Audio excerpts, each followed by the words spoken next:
ልጆች በፍቅር የሚወዱት ሙዝ በርካታ ጠቀሜታዎች አሉት። ለልብ፣ ለአይምሮ እድገት፣ ለአጥንትና በሽታን ለመከላከል ጠቃሚ የሆኑ ንጥረ ነገሮችን ይይዛል። ዛሬ ይህንን ምግብ ተጠቅሜ 3 ምግቦችን አዘጋጃለሁ። ሰላም ውድ የማራኪ ዩቲዩብ ቻናል ተከታዮች እንዴት ናችሁ? የመጀመሪያው አማራጭ ካሮትና ሙዝ ነው። ካሮቱን በዚህ መልኩ አጥበን ፈጭተን እናዘጋጀዋለን። ከዛም በኋላ እንጥደዋለን። ካሮት በሽታን መከላከል የሚያስችል ለልጆች የአይን ጥራት በጣም ጠቃሚ የሆነ እንዲሁም ደግሞ ለደም ዝውውር አስፈላጊ የሆነ ንጥረ ነገሮችን ይይዛል። በዚህ መልኩ ያዘጋጀነው ካሮት ለመብሰል ከ5 እስከ 7 ደቂቃ ብቻ ነው የሚወስደው።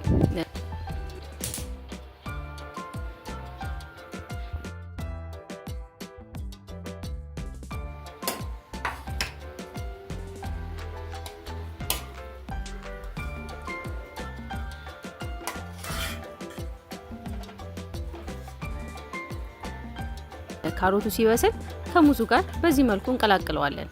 ይህ ለልጆች ጥሩ የምግብ አማራጭ ነው።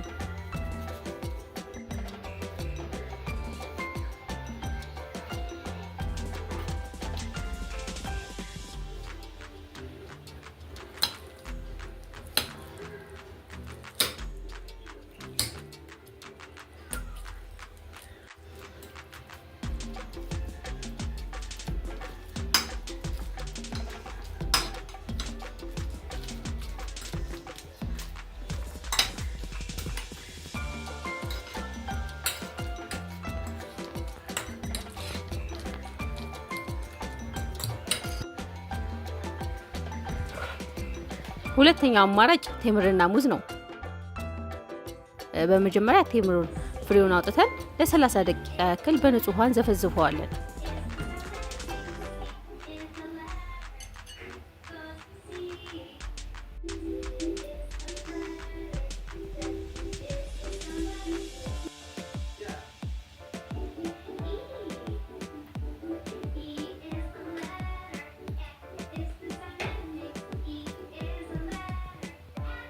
የምንዘፈዝፈው አንደኛ ለልጆች በቀላሉ እንዲፈጭላቸውና በውስጡ ያለው ለልጆች እንዲመች ለማድረግ ነው።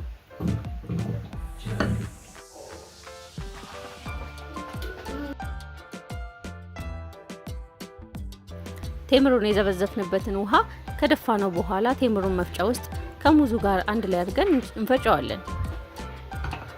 ቴምር ለልጆች እድገት አስፈላጊ የሆነ ብዙ ንጥረ ነገሮች አሉት። ኢነርጂያቸው እንዲጨምርና ለአይምሮ እድገትም ይጠቅማል። ሌላው ጠንካራ አጥንት እንዲኖራቸውም ይረዳል።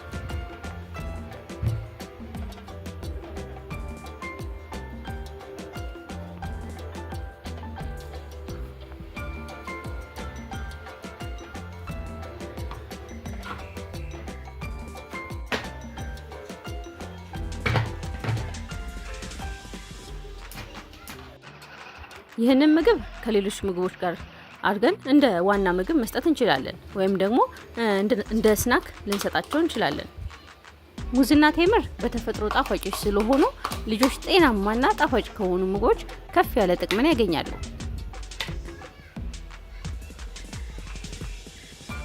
ሶስተኛውና የመጨረሻው አማራጭ ደግሞ ሙዝ፣ እርጎና ለውዝን ቀላቅለን የምናዘጋጀው ምግብ ነው።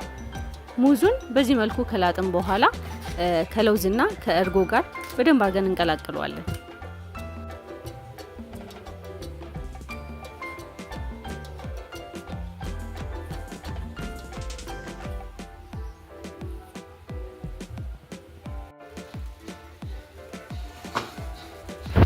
እርጎ ለልጆች ለአጥንት ጥንካሬ፣ ጤናማ ክብደት ለመጨመር በጣም ጠቃሚ የሆነ ምግብ ነው። ለውዝ ደግሞ ጠቃሚ የሆነ ፕሮቲን፣ ለልብ ጤና አስፈላጊ የሆነ ፋት እና ሌሎች በርካታ ጠቀሜታዎች አሉት። ጥርስ ላላወጡ ልጆች በደንብ አድርገን መፍጨት እንችላለን። ጥርስ ላላቸው ልጆች ግን ትንሽ ብቻ ከተፍ ካደረግን በቂ ነው። ሙዝን ከተለያዩ ምግቦች ጋር እንደዚህ ቀላቅለን ስንሰጣቸው ሙዝ ካለው ጠቀሜታ በተጨማሪ ሌሎች ምግቦችን እንዲወዱና በጋራ እንዲበሉ ጥቅሙም ሰፋ ያለ እንዲል ያደርገዋል።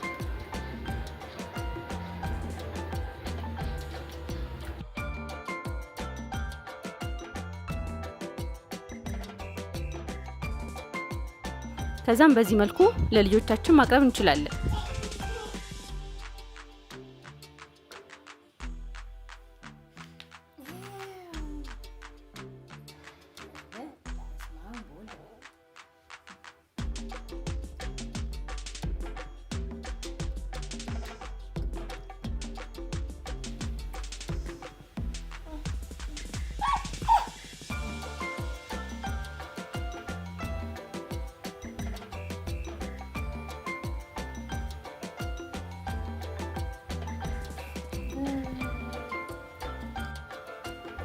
ልጆቻችንን ፈጣሪ ይጠብቅልን። ቪዲዮውን ከወደዳችሁት ላይክ፣ ሼር እንዲሁም ኮሜንት ማድረግ እንዳትረሱ።